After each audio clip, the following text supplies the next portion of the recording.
रात का सन्नाटा छाया हुआ था।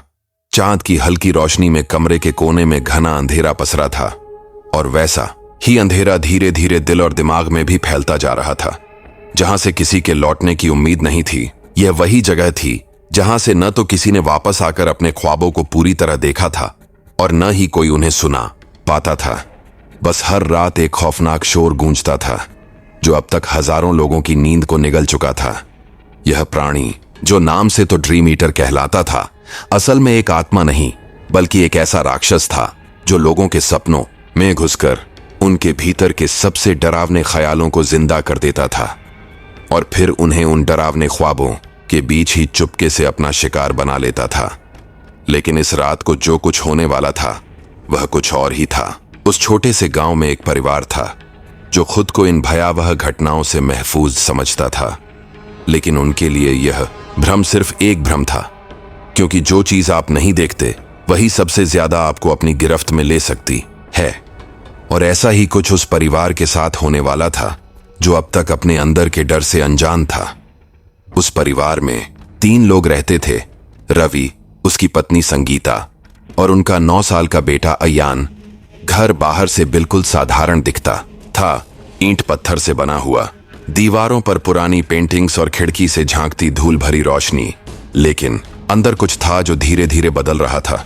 संगीता ने सबसे पहले महसूस किया कि अयान की नींदें अचानक से टूटने लगी थीं। वह आधी रात को चीखते हुए उठ जाता था और कहता था, माँ, वो आदमी फिर से आया। पहले तो रवि ने सोचा कि ये कोई आम बुरे सपने हैं, लेकिन जब अयान ने उस आदमी की बात करते हुए उसकी आंखों का रंग, उसकी लंबी उंगलियों और वो अजीब सी फुसफुसाहट का जिक्र किया जो उसके कानों में गूंजती थी, तो रवि के चेहरे का रंग उड़ने लगा, क्योंकि ठीक ऐसी ही बात उसने भी बचपन में अपनी माँ से कही थी। और तब उसकी माँ ने उसे सिर्फ थप्पड़ मारकर चुप करवा दिया था, कहकर कि बकवास मत कर, कोई तुम्हारे ख्वाब नहीं खा सकता। लेकिन आज उसके बेटे की बातों ने उस पुरानी भूली याद को जिंदा कर दिया था जो वह दफना चुका था।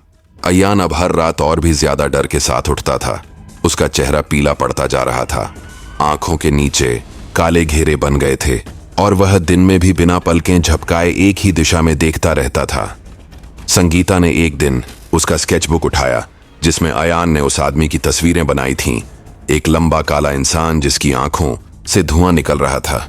उसके चेहरे पर कोई नाक नहीं थी और उसके मुंह में दांत नहीं बल्कि चाकुओं जैसी धारदार सिलवटें थीं जो हर मुस्कुराहट के साथ लहू टपकाती थीं। संगीता वह स्केच देखकर कांप उठी, क्योंकि उसने ठीक ऐसा ही चेहरा अपने सपने में पिछले हफ्ते देखा था जब वह किसी अंधेरे कमरे में खुद को बंद महसूस कर रही थी।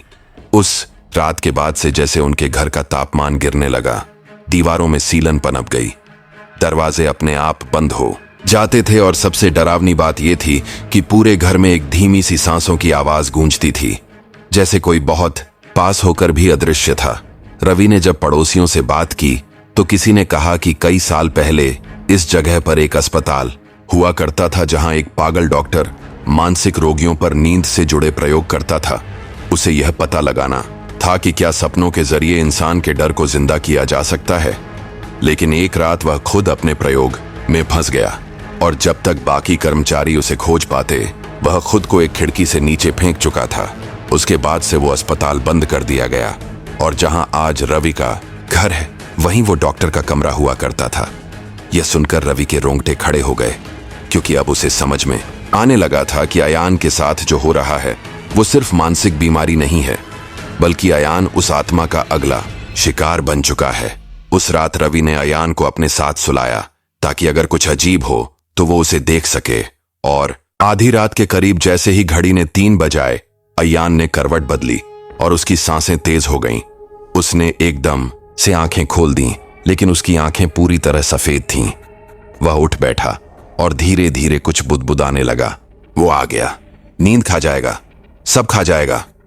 रवि ने घबराकर उसे हिलाया, लेकिन अयान की गर्दन एकदम सीधी थी और उसका शरीर अकड़ा हुआ था। तभी कमरे की बत्ती बिना किसी वजह के बुझ गई और अंधेरे में एक परछाई दीवार से उतरकर कमरे के बीचों बीच खड़ी हो गई। वह परछाई इंसानी थी, लेकिन उसकी चाल किसी कीड़े जैसी थी, झुकी हुई, टूटी सी, और वह अयान की ओर बढ़ी। रवि ने डर के मारे आंखें बंद कर लीं, लेकिन तभी उसे लगा कि किसी ने उसकी छाती पर हाथ रखा है।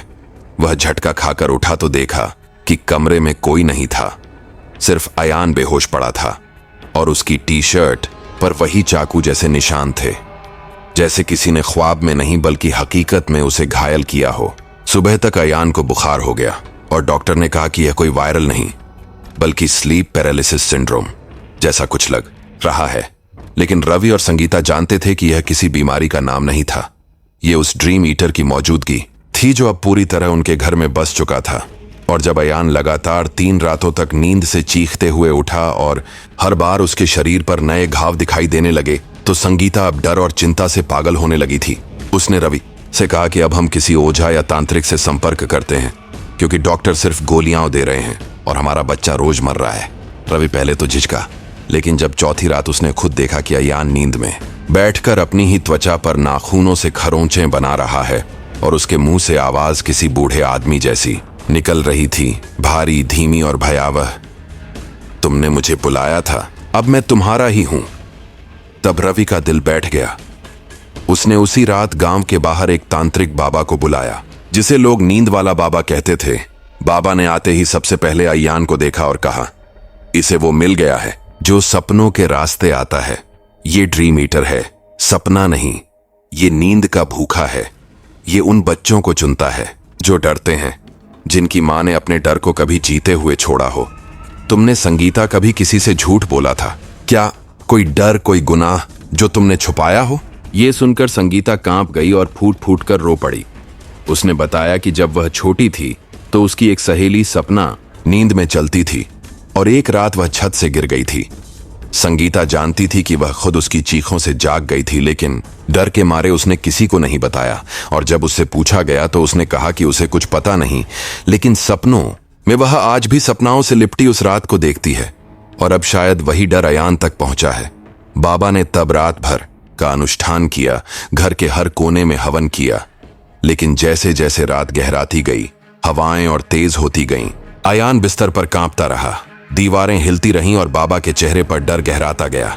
आधी रात को जब सब कुछ शांत हुआ तो लगा जैसे वो चला गया है, लेकिन तभी एक भयानक चिल्लाहट पूरे घर में गूंजी और कमरे की छत से स्याही जैसी कोई चीज टपकने लगी।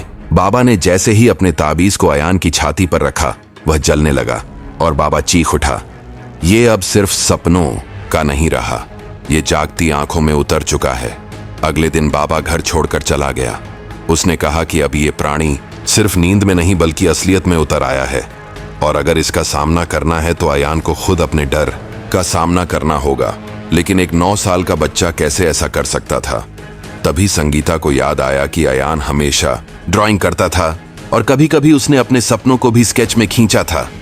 उन्होंने अयान से कहा कि अगर वह उस डर को खत्म करना चाहता है तो उसे पूरी तरह से कागज पर खींचना होगा। जैसा वह है वैसा ही, उसकी आंखें, उसके नाखून, उसका धुआं, उसका चेहरा। अयान ने 3 दिन और 3 रातों तक बिना सोए वह स्केच बनाया, और आखिरी रात जब वह खत्म हुआ तब उसने कहा, अब वो आ रहा है। वह स्केच अपने आप से जलने लगा और घर की बत्तियां बुझ गईं। हर कोने से फुसफुसाहट गूंजने लगी और दीवार पर वही चेहरा उभरा, बिना आंखों वाला, लंबी उंगलियों वाला ड्रीम ईटर। वह सामने आया और बोला, तुमने मुझे बना लिया, अब मैं हमेशा रहूंगा। लेकिन तभी अयान चिल्लाया, तू अब सपना नहीं, सिर्फ एक कागज की कालिक है। और वह स्केच जला दिया गया। घर भर में आग की सी गर्मी फैल गई और फिर सब कुछ शांत हो गया, जैसे कुछ हुआ ही नहीं। अगले दिन घर का तापमान सामान्य था, दीवारें साफ थीं, अयान मुस्कुरा रहा था और पहली बार रात में गहरी नींद में सोया। लेकिन कहानी वहीं खत्म नहीं हुई, क्योंकि कुछ हफ्तों बाद गांव के स्कूल में एक टीचर ने देखा कि एक बच्चा हर रात एक ही सपना देखता है, एक लंबा काला आदमी जिसकी आंखें नहीं थीं और वह कहता था, मैं अब भी भूखा हूं।